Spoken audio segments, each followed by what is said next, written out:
Have you ever wondered, who am I? What am I? If my father is Jewish, but my mother is not, the culture and values of Judaism speak to me. Yet where do I belong? And what of my children? And their children. What is the one thing that ties us together? Is it our faith? Or is it our family, our DNA, our heritage, our culture, or our common values? When we exclude others with Jewish roots, our global family weakens. Because even though we pursue our own dreams, our hearts are in the same place. And in that place that we call home, we can live as one. According to Pew Research Center, close to 14 million people identify as Jews worldwide. With great perseverance and mutual support, the Jewish people have strived to rebuild what was destroyed by the Holocaust. At this moment in time, the Jewish world may seem like it is in good health. Yet these numbers mask a troubling trend, and one that is weakening us as a family and as a people. In the last decade, the number of those self-identifying as Jews in the United States has declined by over 250,000. the issue of intermarriage is a major issue in the Jewish community. In the United Kingdom, the population which identifies as Jewish decreased by 130,000 within 2 generations. It is estimated that this number will drop by a further 50,000, or almost 20%, over the next generation. People who are fearful about intermarriage lessening the longevity of Judaism are right, and we know that from the statistics. And if you are right about something, that means you have to do even more to help. While virtually all Orthodox Jews have a Jewish spouse, amongst those who are not affiliated with a religious movement, close to 70% marry non-Jews in the United States. Of all Jews who married before 1970, 17% had a non-Jewish spouse, while amongst all Jews who married in 2000 or later, 58% have a non-Jewish spouse. In countries of the former Soviet Union, the intermarriage rate far surpasses this number and is estimated at an astonishing 90%. If we do nothing, it will get worse in terms of assimilation for everyone. Are we doing enough to impact this global trend? And what will happen if we don't address these issues? Will the decline we are seeing today become truly catastrophic? Our story is rich and proud, and we rightly celebrate all our contributions throughout history to the development of human civilization. But we also know identifying as a Jew is a choice that is often not made easily in societies that encourage assimilation. It's not always easy to be Jewish.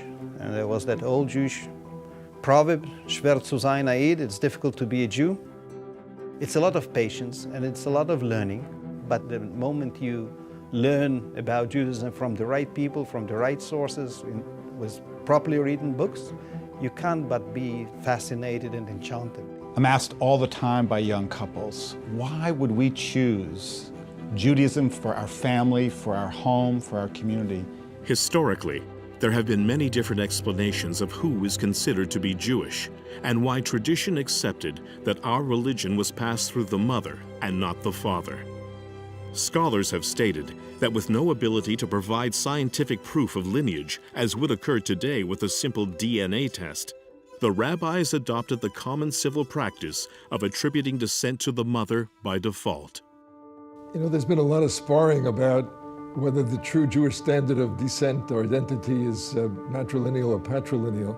I think there's reasonable evidence that it probably was patrilineal, played a role in biblical times, certainly in inheriting status.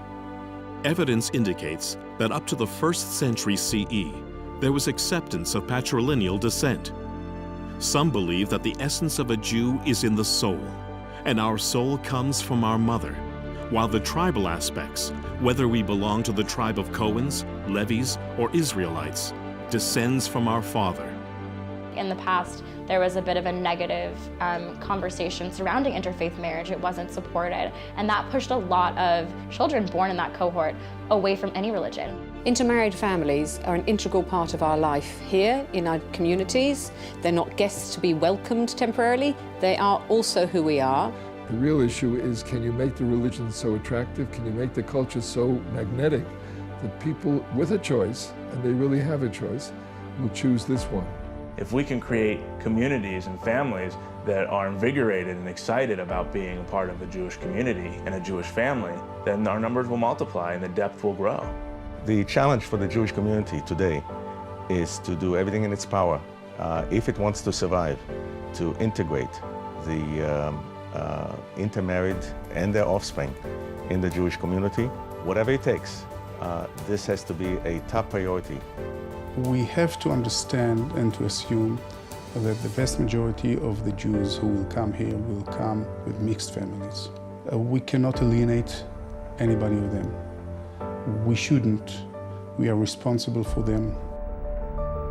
The people who planted these trees did so for future generations.